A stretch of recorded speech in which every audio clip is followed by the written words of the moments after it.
Hi guys, so for this week's nail art design I've done my base coat and I've then applied one of these Smile stencils near the bottom of my nail. And as you can see, we're going to paint the whole nail in this blue purple.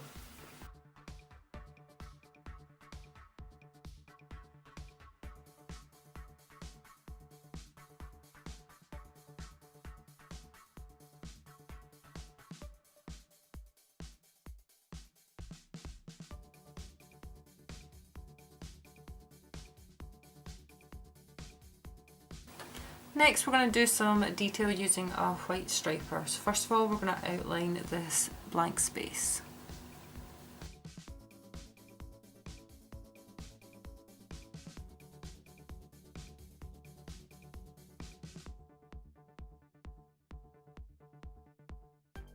Then I'm going to do 5 lines. The top one's going to be the longest, the next 2 slightly shorter, and then the 2 on the last side there shorter again.